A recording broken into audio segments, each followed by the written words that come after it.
বিশ্বনবীর অপমান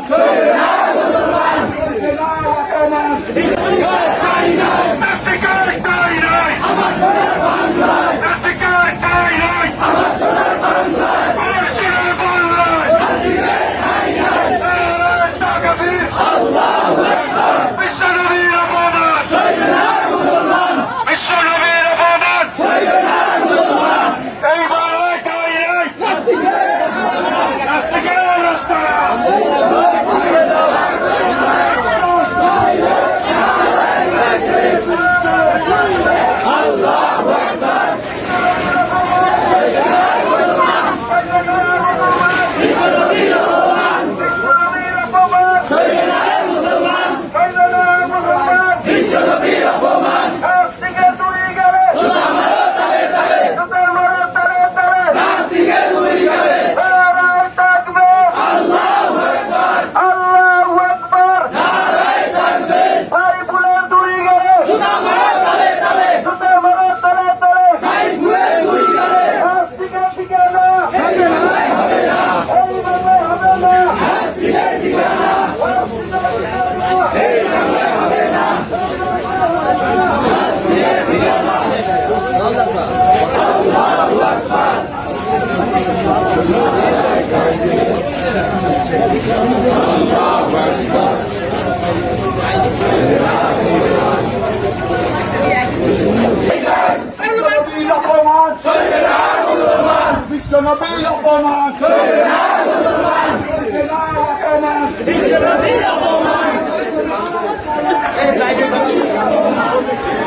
বিশ্বনবীর অপমান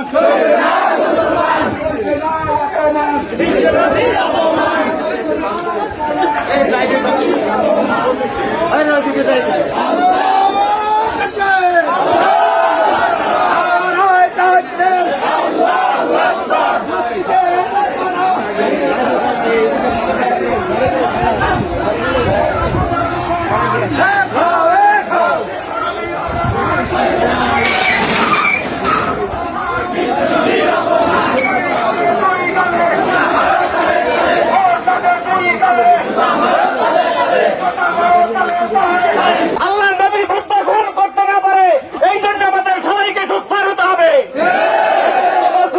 আপনাদের সামনে সংক্ষিপ্ত বক্তব্য নিয়ে আছেন সভাবন্ধর কেন্দ্রীয় জামে মসজিদের সম্মানিত ইমাম সাহেব। তার বক্তব্যের পরেই আমরা দোয়া মানতের মাধ্যমে এখান থেকে বিদায় হব ইনশাআল্লাহ। সম্মানিত উপস্থিতি, সংক্ষিপ্ত সময় কথা বলছেন আমাদের সাভাবাজার কেন্দ্রীয় মসজিদের সম্মানিত উপদেষ্টা মন্ডলীর সভাপতি জনাব সানাউল্লাহ, রূপালী ব্যাংক ম্যানেজার বাংলারিয়া। আসসালামু আলাইকুম। আল্লাহ রাসূলকে অপমান করা আপনাকে অপমান করা। আল্লাহ রাসূলের জন্য আমরা আমার জীবন দিতে প্রস্তুত আছি সবাই, এবং আমরা ওই কুলাঙ্গারকে ঘৃণা করি। কুলাঙ্গারের ফ্যামিলি নাই, কুলাঙ্গারের ফ্যামিলিটা ভালো আমার জানা মতে, এবং সবাই আপনারা জানেন। ওই ছেলেটা 1994 সাল থেকে আমি চিনি। ওই ছেলেটা ছোটকাল থেকে একটু এই টাইপের, এবং ও এখন বিদেশে বসবাস করতেছে। আমরা আল্লাহ রাসূল সম্পর্কে আমাদের এখান থেকে বা বাংলাদেশের যে কোনো প্রান্ত থেকে এরপরে যেন কোনো কিছু না ওঠে, এজন্য আজকে থেকে আমরা সাভাবাজার থেকে যে ঘোষণা দিয়েছি এবং আল্লাহ রাসূলের জন্য, আল্লাহর জন্য আমরা আমাদের জীবন প্রদান করতে রাজি আছি।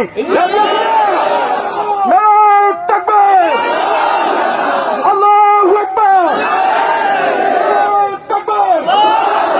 আল্লাহু আকবার।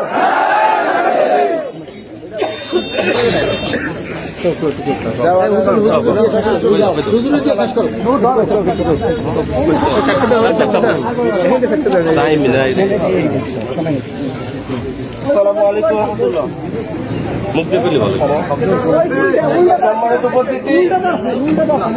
সম্মানিত উপস্থিতি, আল্লাহ রাসূল সাল্লাল্লাহু আলাইহি ওয়াসাল্লাম বলেছিলেন, লা ইয়াউমুন আহাদুকুম হাত্তা আকুনা হাব্বা ইলাইহি মিন ওয়ালিদিহি ওয়া ওয়ালাদিহি ওয়ান নাসি আজমাইন।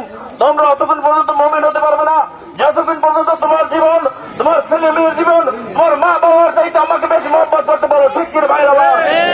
আমরা আমাদের রাসূলকে আমাদের জীবনের চাইতে বেশি মহব্বত করি, আমাদের ছেলে সন্তানকে বেশি মহব্বত করি, আমাদের মা বাবার চাইতে বেশি মহব্বত করি।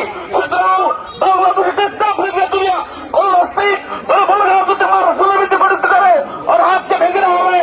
ওর কটূক্তি যদি করা হয়, ওর অস্তিক তোমার রাসূলের বিরুদ্ধে চোখ তুলে দেখাও, চোখ তুলে দেওয়া হবে। ঠিক কি ভাই? আমার বসবাস করি আমরা সকল মানুষ, আওয়ামী লীগ, বিএনপি, জামাত, তোমার সকল ভাই ভাই এখানে কোনো ইসলামের দুশমন নাই, আমরা সকলে মত করি। কিন্তু অত্যন্ত দুঃখের বিষয়, আমাদের বাড়ি আশেপাশে এর মাধ্যম রাসূলের দুশমন তৈরি হবে আমরা কখনোই ভাবি নাই। আজকে সমস্ত বলতেছি, আমাদের মঠবাড়িয়ার ভিতরে সাপার আশেপাশে যদি কোন নাস্তিক বলদার এইভাবে রাসূলের বিরুদ্ধে কটূক্তি করে ওর চোখ কেউ কেবে হবে, ওর বিচার নেওয়া পর্যন্ত আমাদের সংগ্রাম চলবে। আমরা প্রশাসন সহ সকল আইনমুক্ত বাহিনীকে আহ্বান জানাই, আপনারা 24 ঘন্টার ভিতরে বিচার ব্যবস্থা করুন। আমাদের সংগ্রাম চলবেই চলবে। সম্মানিত উপস্থিতি, আমরা ইতিমধ্যেই আমরা সিদ্ধান্ত নিয়েছি এই নাস্তিকের বিরুদ্ধে আমরা মামলা করবো মঠবাড়িয়া থানায়। আপনারা রাজি আছেন? আমরা মামলা দায়ের করবো। একটি কথা না বললেই হয়, আমার এই ছোট ভাই নিজাম সকালে সর্বপ্রথম আমাকে ফোন দিয়ে বলছে, ভাইজান এই লোকটা এই অবস্থা। এরপরে আমি সব জায়গায় এই মেসেজ গুলো পৌঁছাইছি। আপনারা আসছেন, আপনাদের সকাল পর্যন্ত আপনাদের সামনে এখন সংক্ষিপ্ত বক্তব্য রাখছেন। আসসালামু আলাইকুম ওয়া রাহমাতুল্লাহি ওয়া বারাকাতুহু। সম্মানিত হাজিরিন, যেহেতু আজকের মসজিদে দোয়া কথা আমরা করছি, শুক্রবারই দোয়া করি, কিন্তু এই নাস্তিকের কারণে আমরা দোয়া করার সুযোগও কি এখানে আপনারা যারা আছেন, আমরা সংক্ষিপ্ত দোয়া করব। সবচাইতে দুর্ভাগ্য হবে, আমরা ইতিপূর্বে বহুবার নাস্তিকের বিরুদ্ধে আমরা এরকম প্রতিবাদ মিছিল করছি, কিন্তু সেই নাস্তিকগুলো ছিল বাংলার বাহিরে অনেকটা। এরপরে বাংলাদেশেও দুই একজন হলেও সেটা আমাদের এলাকায় কখনো এরকম শোনা কি যায় নাই, পিরোজপুরে আসে নাই। এখনো পিরোজপুরের একটা ঐতিহ্য সারা দেশে, বাংলাদেশ সহ পৃথিবীর বহু দেশে আছে। তার কারণ হলো পিরোজপুরে সাইদ সাহেবের জন্ম। আপনি বাংলাদেশের যে কোনো প্রান্তে যাবেন, সেখানে গিয়ে জিজ্ঞাসা যখনই বলবেন বাড়ি পিরোজপুর, তখনই বলে যে আপনার বাড়ি কি সাইদ সাহেবের এলাকায়? বলবে পিরোজপুর মানে সাইদ সাহেবের এলাকা। এমন কোন জায়গা বাংলার জমিনে নেই সেখানে গেলে সাইদি সাহেবের কথা জিজ্ঞাসা করেন না। অপর দিকে আমাদের গর্ব হবে, এই পিরোজপুরে হলো সার্সিনা মাদ্রাসার প্রতিষ্ঠিত 100 বছরের উপরে। বাংলার জমিনে এমন কোন মাদ্রাসা নেই আমার মতে যেখানে দুই একজন সার্সিনা থেকে পড়ুয়া শিক্ষক হইয়া কাজ না করছে। এভাবে ধর্মনয় সার্সিনা সবই আমাদের বরিশাল অঞ্চলে। সেই দিক দিয়ে আমরা বরিশালের মানুষ, পিরোজপুরের মানুষ সব দিক দিয়ে গর্বিত। কিন্তু দুর্ভাগ্য হলো দুই একটা কুলাঙ্কার হঠাৎ করে জেগে উঠে, তার কারণে আমাদের সমাজে বর্জিত হতে হয়। এই নাস্তিক, এই দাড়ি সমাজ